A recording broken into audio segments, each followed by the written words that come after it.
Pemirsa, selamat sore. Bagaimana kabar Anda hari ini? Semoga tetap sehat dan tetap semangat dalam beraktivitas. Senang sekali saya Priscilla Siregar bisa menemani Anda dalam perbincangan update Rumah Sakit Darurat COVID-19.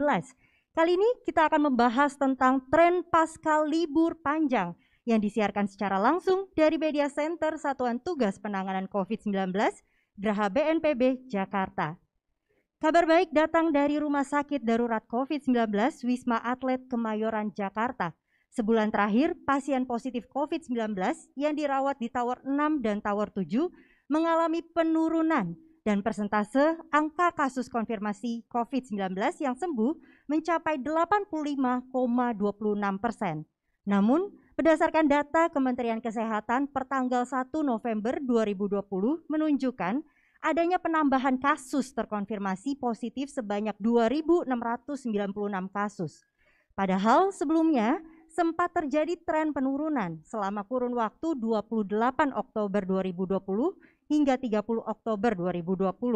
Lalu bagaimana perkembangan terkini dari Rumah Sakit Darurat COVID-19 dan tren seperti apa yang terjadi pasca liburan panjang cuti bersama sejak tanggal 28 Oktober sampai dengan 1 November 2020 kemarin?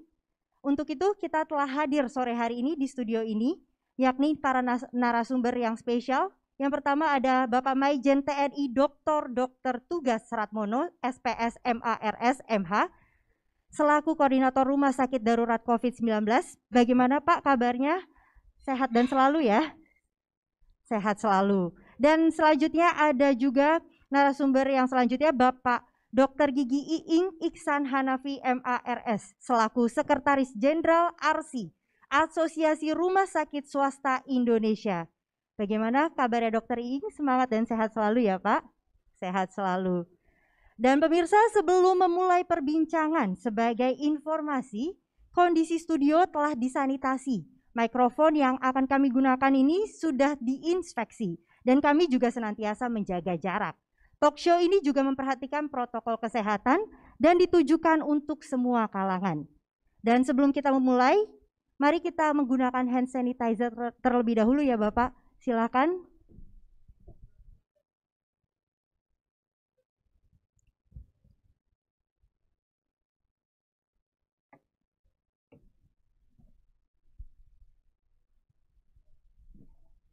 Ya. Kita sudah menjaga protokol, sudah menjaga jarak, menggunakan masker dengan benar, dan juga menggunakan hand sanitizer sebagai pengganti pencuci tangan. Nah, langsung saja, kalau gitu saya akan bertanya langsung kepada Bapak Maijen Tugas.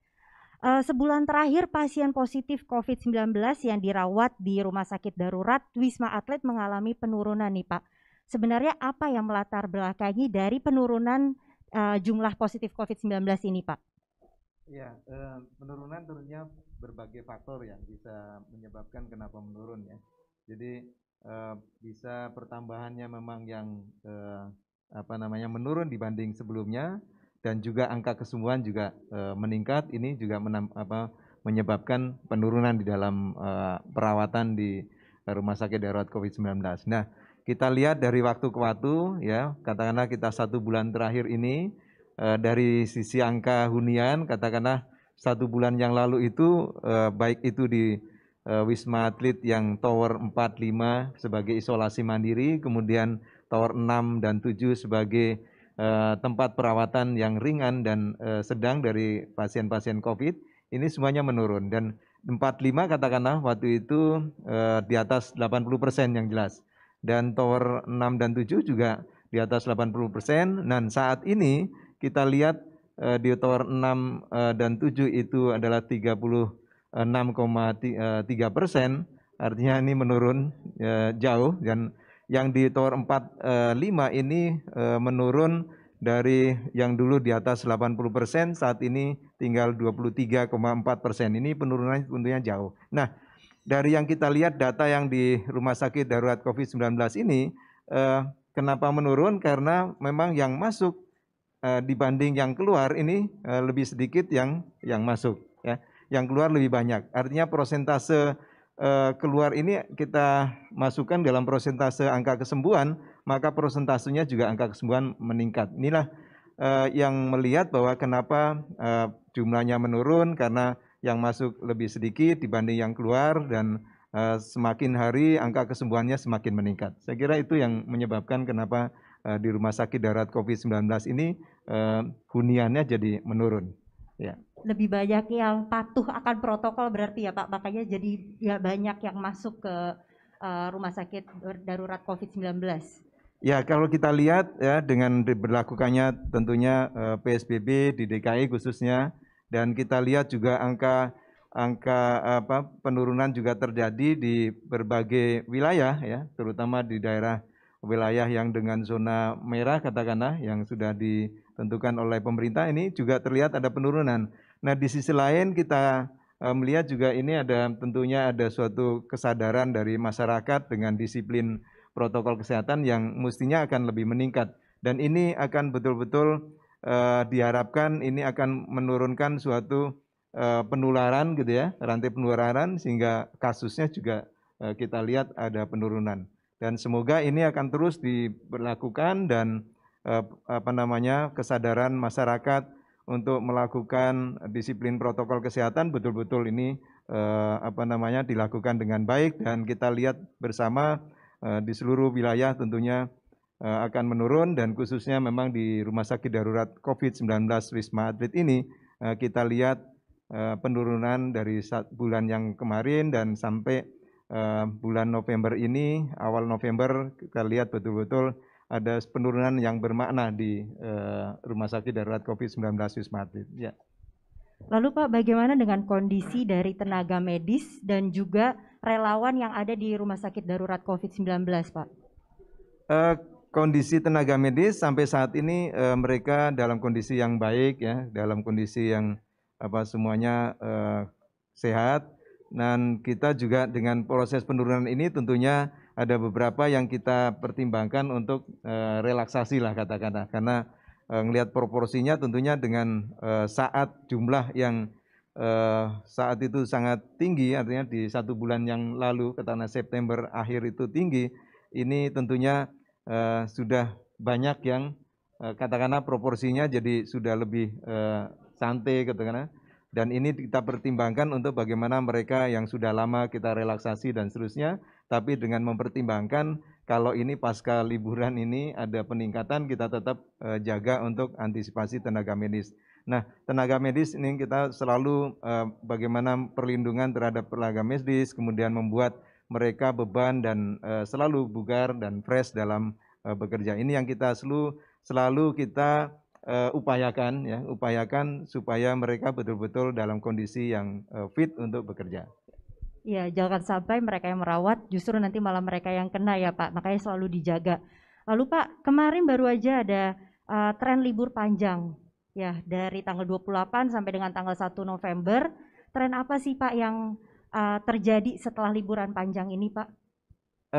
Kalau kita lihat saat ini ya di Rumah Sakit Wisma Atlet ini, kita belum melihat ada suatu perubahan dampak dari tren libur panjang ini. Yang kita harapkan mudah-mudahan ini tidak terlalu memberikan dampak pada hunian rumah sakit ya. Kita terlihat dari hari kemarin dan saat ini juga terlihat penurunan. Nah, tren yang mungkin bisa terjadi kan dan sudah diantisipasi, saya kira bagaimana ini akan membuat suatu kemungkinan kasus itu akan meningkat ya. Itu dari beberapa pengalaman libur panjang itu, mulai dulu ada Idul Adha, kemudian 17 Agustusan katakanlah ya. Itu beberapa libur panjang itu diikuti dengan ada suatu relatif peningkatan ya. Dan ini lebih panjang lagi liburnya, kemarin juga sudah dibicarakan untuk bagaimana antisipasi kalau ada peningkatan. Tapi kalau kita lihat di katakanlah ketersediaan hunian di Rumah Sakit Darurat COVID-19, kemudian tenaga kesehatan yang masih cukup untuk mengatasi atau melayani kalau ada suatu lonjakan di Rumah Sakit Darurat COVID-19, kita sudah siap untuk antisipasi kalau ada suatu kemungkinan tren akan meningkat, dan kita tetap harus selalu waspada dan mudah-mudahan di sana tidak ada permasalahan di dalam menghadapi pasca libur panjang ini. harapannya memang tidak ada mengalami lonjakan ya Pak setelah libur panjang ini ya. Lalu saya mau bertanya kepada Dokter Iing, bagaimana nih Dok, kalau misalkan di rumah sakit swasta yang ada di Indonesia, jumlah pasien positif COVID-19-nya ini trennya seperti apa yang terjadi? Meningkatkah atau biasa aja atau menurun atau gimana nih Dok? Terima kasih Mbak Priscilia. Sama saja tadi apa yang disampaikan oleh Jenderal Tugas gitu. Jadi kondisinya pasien ini sekarang kecenderungannya menurun, ya menurun di beberapa rumah sakit swasta juga memang trennya menurun, ya.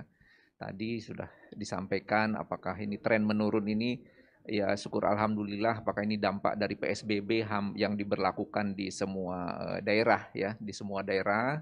Jadi kompak semua daerah ada PSBB, terus juga mungkin pengetahuan masyarakat yang sudah semakin baik gitu ya, sehingga mereka yakin untuk menjaga diri dan keluarganya agar terhindar dari ini.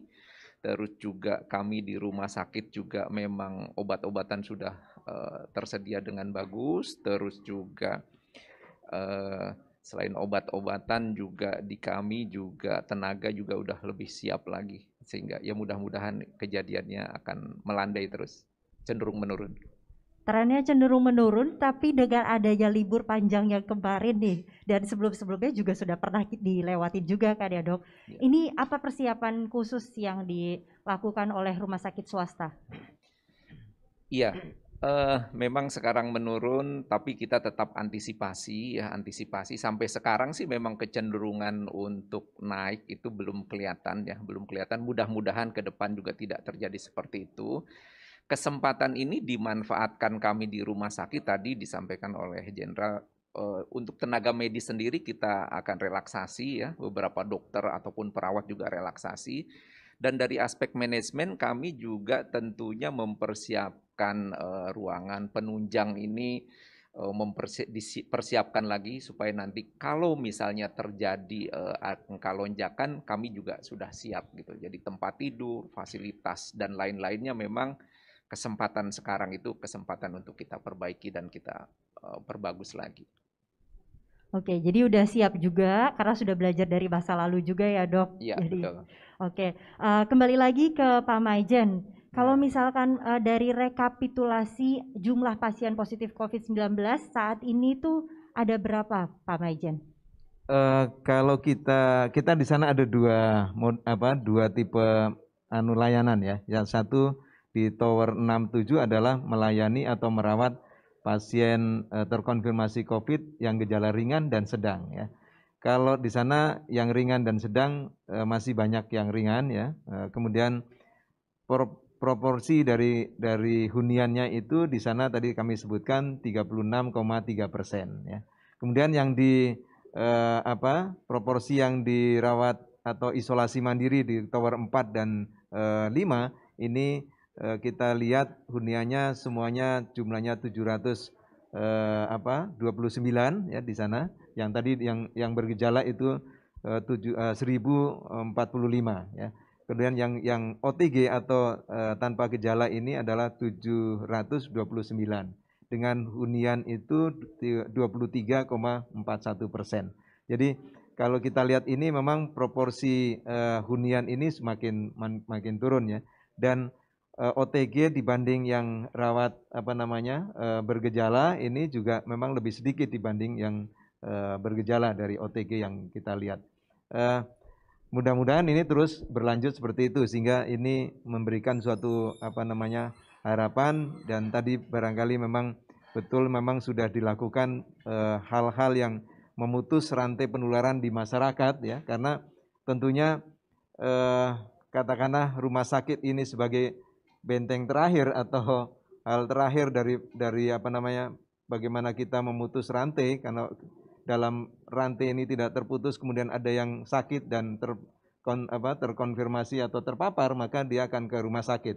Nah, katakanlah di masyarakat ini kan garda terdepan saat ini ya, jadi mereka betul-betul tempat untuk bagaimana memutus supaya tidak ada yang terpapar. Sehingga dengan kondisi proporsi tadi kita lihat bahwa kemungkinan juga memang mudah-mudahan memang selalu terus dengan tadi disampaikan oleh Dr. Iing bahwa pengetahuan, kemudian kesadaran, kemudian dari masyarakat untuk selalu melaksanakan disiplin protokol kesehatan ini betul-betul mudah-mudahan terus meningkat dan kita harapkan inilah salah satu yang sangat efektif untuk memutus rantai penularan dari COVID-19 ini. Berarti untuk ketersediaan dari tempat tidur saat ini masih cukup banyak ya dok, tapi harapannya nggak diisi ya dok. Iya, jadi di Tower 45 itu lebih dari 2000 bed ya saat ini, dan Tower Tower 6 dan 7 lebih dari 1000 bed. Jadi kita harapkan sini tidak terisi sehingga ini mencerminkan bahwa memang semakin hari semakin covernya turun bahkan ke landai gitu ya, dan ini menunjukkan bahwa ada suatu optimisme yang lebih baik lagi ke depan bahwa mudah-mudahan penanganan atau pandemi COVID ini segera berlalu gitu ya. Baik, kalau dari rumah sakit rujukan pemerintah aman, kuotanya masih aman terkendali. Kalau misalkan dari rumah sakit swasta sendiri, Pak Dokter Iking, gimana nih ketersediaannya? Karena awal Oktober lalu kan Pemda DKI memang menambah daftar rumah sakit rujukan COVID-19, termasuk dari swasta juga kan Pak. Nah ini kondisinya sekarang gimana keterisian rumah sakit? Apakah full atau bagaimana Pak? Iya, saat awal Oktober itu ya Pak Gubernur menetapkan beberapa tambahan rumah sakit, memang saat itu memang kita membutuhkan beberapa tempat tidur untuk pasien-pasien ini. Dengan kondisi sekarang, trennya tadi sudah disampaikan, trennya cukup menurun ya, melandai. Ketersediaan cukup banyak ya pasien. Jadi kalau mau dirawat tuh tempat tidur di rumah sakit pasti ada, insya Allah ada gitu loh. Jadi nggak ada masalah untuk ketersediaan tempat tidur. Jadi tidak ada masalah. Nah, bagaimana dengan rumah sakit rujukan di daerah? Apakah ada penambahan Pak Dok? Nah, untuk di beberapa daerah memang ini biasanya di-SK-kan oleh gubernur ya ataupun wali kota ya. Jadi ada beberapa rumah sakit yang ditunjuk untuk memberikan pelayanan pasien COVID ini. Tambahan sih selama ini saya belum mendengar lagi ada tambahan-tambahan, tapi di beberapa daerah juga untuk tempat tidur ini sangat mencukupi sekali. Yang saya baca juga seperti screening di beberapa lokasi wisata ya, di Borobudur ataupun di Puncak maupun di Bali menunjukkan puluhan orang reaktif COVID-19, seperti di Puncak 69 orang, lalu di Borobudur ada 4 orang tapi telah swab test jadi 2 orang. Nah, seperti apa sih tren di daerah sebenarnya, Dok? Iya, tren di daerah dengan diperiksa tadi banyak yang reaktif ya. Nah ini memang perlu perhatian dan kewaspadaan dari masyarakat sendiri gitu ya. Jadi untuk tindak lanjut kalau memang mereka reaktif, tentunya bisa ditindaklanjut dilakukan pemeriksaan swab gitu, baik ke puskesmas ataupun ke rumah sakit atau ke tempat-tempat tertentu ya untuk ditindaklanjut dan berkonsultasi dengan dokter ya ke fasilitas kesehatan. Nah ini dengan kesadaran seperti itu tentunya dia tidak menyembuhkan dia sendiri, tapi juga menjaga kesehatan keluarga ataupun masyarakat. Semakin cepat ketahuan terpaparnya dan semakin cepat untuk isolasi ataupun dirawat, tentunya dia menyelamatkan banyak orang. Jadi kita berharap masyarakat yang memang tadi ada kecenderungan reaktif segera tindak lanjut untuk berobat dan melakukan pemeriksaan. Ya. Kalau untuk beralih nih ke Pak Maijen, tadi kan sudah dikasih tahu juga rekapitulasinya ya di rumah sakit darurat COVID-19. Tapi kalau secara keseluruhan untuk rawat inap dan flat isolasi mandiri yang secara keseluruhan itu gimana Pak Maijen kondisi dari ketersediaan kamarnya? Kita sampai saat ini cukup ya, artinya bahkan hunian saat ini kan kalau kita lihat di Tower 45 hanya 23% ya. Artinya 76, sekian persen itu masih tersedia untuk bednya. Dan juga untuk di Tower 6 dan 7 untuk merawatan ringan dan sedang ini juga huniannya 36,3%. Artinya ini masih ada 3, sekian persen itu untuk tercukupi untuk kalau misalkan ada yang akan yang akan dirawat lagi. Jadi saya kira saat ini kita tidak merasa khawatir seperti saat bulan September lalu bahwa hunian ini saat ini untuk ketersediaan kamarnya itu cukup ya. Aman terkendali ya di seluruhnya ya Pak Maijan. Nah, kembali lagi ke Dokter Iing, apa saja sih Dok tantangan yang masih terus mengemuka dan bagaimana mengatasinya? Tantangan kami di rumah sakit selama ini terkadang dokter tuh sudah melakukan pemeriksaan terhadap pasien, pasien itu ternyata dia perlu untuk dirawat gitu. Ini kadang-kadang masih membutuhkan effort yang cukup besar dari petugas kami untuk mengedukasi pasien. Kadang-kadang pasiennya mau dirawat, keluarganya tidak mau ya karena alasan diisolasi. Jadi kita berharap masyarakat juga jangan menganggap bahwa kalau kena COVID ini suatu hal yang nista gitu jadi harus sadar, jadi kalau memang sudah terkena ya harus dirawat supaya dia terjaga, orang rumah juga terjaga dan masyarakat juga terjaga. Berikutnya lagi tantangannya adalah kalau misalnya ada pasien yang meninggal, ya kami juga kadang-kadang sulit mengedukasi masyarakat, apalagi hasil swabnya itu belum kelihatan gitu ya di situ gitu ya. Nah ini juga membutuhkan kerjasama semua selain rumah sakit, masyarakat, pemerintah semua, bagaimana bisa mengedukasi warga masyarakat supaya ini bisa berjalan dengan baik. Tapi Dok, kalau misalkan melihat dari psikologis baik dari pasien maupun tenaga medis kesehatannya, itu seperti apa sih Dok? Karena kan mereka walaupun di rumah sakit tetap harus menggunakan masker kan ya, tetap harus menjaga protokol, nggak boleh dekat-dekatan dengan pasien yang lain juga. Nah ini ada kondisi psikologis tertentu nggak sih Dok? Ya, untuk pasien yang dirawat di isolasi ya, nah ini kan punya kekhasan tersendiri ya. Tentunya dia juga tidak bisa dibesuk sama keluarga ataupun sama orang terdekat. Jadi ini juga membutuhkan dukungan dari keluarga ya, dari sahabat. Ya di era digital ini mungkin bisa video call atau dan lain-lain, itu juga suatu support ke mereka supaya mereka secara psikologis juga lebih sehat. Nah, ini penting sekali gitu loh. Terus juga memang untuk teman-teman di medis juga perjalanan sudah hampir 7 bulan lebih, tentunya ini butuh dukungan juga dari keluarga yang di rumah ya, karena mereka bekerja sangat optimal ya, jadi butuh dukungan dari rumah, dari masyarakat. Kalau awal-awal dulu mungkin ada yang ditolak, sekarang alhamdulillah sudah berjalan dengan baik. Jadi teman-teman yang bekerja di rumah sakit ini karena dapat dukungan ya mereka juga lebih semangat lagi dalam merawat pasien-pasien yang terpapar ini. Ini antara saling menyemangati kali ya Dok, pasien menyemangati tenaga medis juga menyemangati pasien karena mereka sama-sama ya harus saling menyemangati untuk melewati ini semua ya Dok. Iya betul. Oke, baik. Kita kembali lagi ke Pak Maijen. Kalau misalkan Pak Maijen bertugas terus membangkitkan semangat pada anggota di lapangan itu bagaimana Pak Maijen? Karena kan yang seperti kita ketahui ya TNI memang bergerilya di bawah di lapangan ya untuk langsung bertemu face to face ke masyarakat. Gimana nih Pak Maijen untuk menyemangati para anggotanya?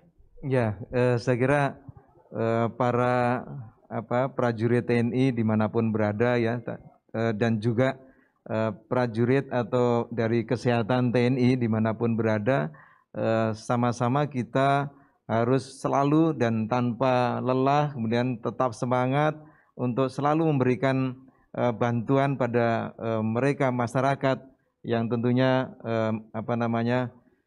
terkena oleh paparan COVID, dan juga selalu membantu masyarakat supaya tidak terkena oleh paparan COVID. Jadi ada dua hal tentunya yang harus kita tekankan, jangan terkena ya, atau jangan tertular, dan juga jangan menularkan.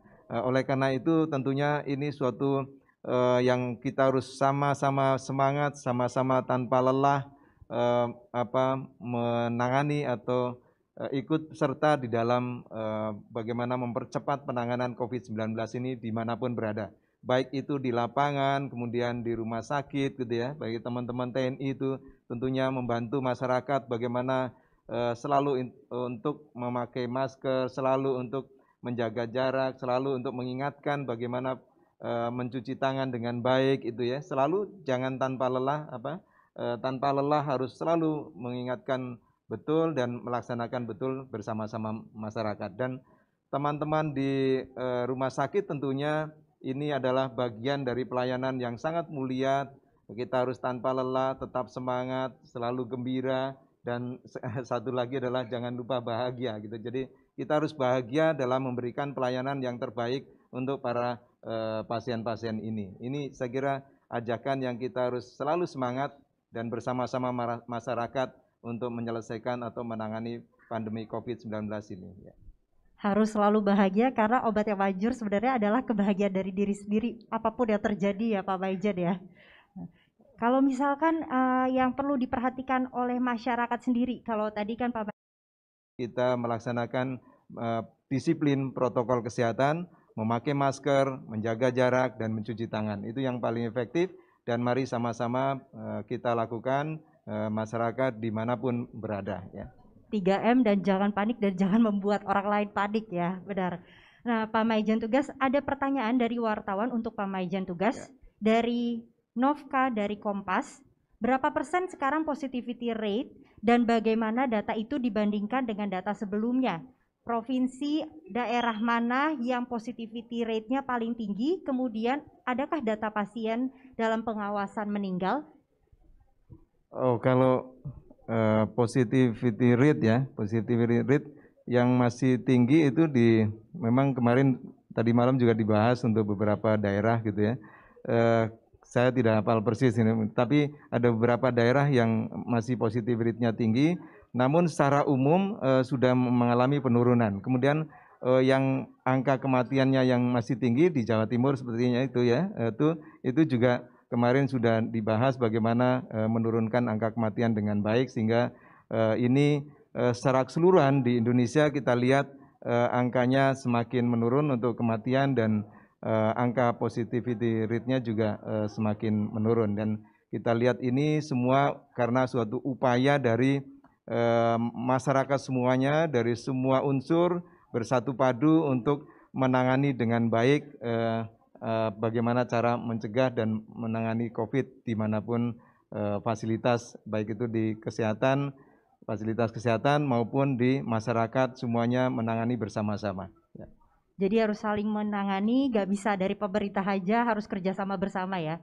Nah terakhir saya mau bertanya kepada Dokter Iing nih, pesan untuk masyarakat bagaimana Dok untuk menangani COVID-19 ini supaya lebih cepat turun ya? Iya, harapan kami tetap disiplin tadi dengan 3M, memakai masker, terus menjaga jarak dan mencuci tangan ya. Tadi ditambahkan juga dengan olahraga dan tentunya terus bergembira ya. Nah ini diharapkan juga masyarakat juga bisa membantu teman-teman yang ada di rumah sakit gitu ya, untuk percaya bahwa apa yang kita lakukan itu yang terbaik untuk pasien ataupun untuk masyarakat. Dan kami juga berharap kerjasama tidak hanya rumah sakit ini, Pemda ataupun tokoh masyarakat, karena di tiap RT RW juga itu lebih bagus lagi kalau punya satgas-satgas yang bisa mengedukasi ya, mengedukasi warga, itu kami sangat terbantu sekali ya. Kalau ada kasus-kasus tertentu kami bisa berkoordinasi dengan mereka dan mereka bisa dengan cepat berkoordinasi dengan warga-warganya. Jadi ini tidak hanya tugas rumah sakit, tidak hanya tugas pemerintah, tapi tugas kita semua sebagai warga negara Indonesia untuk bisa melewati masa-masa pandemi ini nanti dengan baik. Terima kasih. Walaupun sudah menurun angka positif pasien positif COVID-19, tapi harapannya juga walaupun tadinya ada libur panjang, semoga harapannya tidak ada lagi penambahan dari pasien positif COVID-19. Terima kasih Dokter Iing, terima kasih Pak Maijen atas waktunya. Saatnya kita tiba di penghujung acara, semoga bincang-bincang hari ini bermanfaat untuk kita semua. Jangan lupa pemirsa untuk selalu memakai masker dengan benar, menjaga jarak dan menghindari kerumunan, mencuci tangan pakai sabun dengan air yang mengalir. Ingat pesan Ketua Satgas Penanganan COVID-19 Bapak Doni Monardo. Apa yang kita lakukan agar disiplin dan mematuhi memakai masker, menjaga jarak dan menghindari kerumunan, serta mencuci tangan belum sebanding dengan beratnya perjuangan dokter dan tenaga kesehatan yang merawat pasien di rumah sakit. Mereka yang mengabaikan protokol kesehatan sehingga menimbulkan korban jiwa bukan hanya dimintai pertanggungjawaban di dunia, tetapi juga di akhirat. Saya akhiri talk show kali ini. Saya Priscilla Siregar bersama tim yang bertugas dan para pembicara. Pamit undur diri, selamat sore dan sampai jumpa.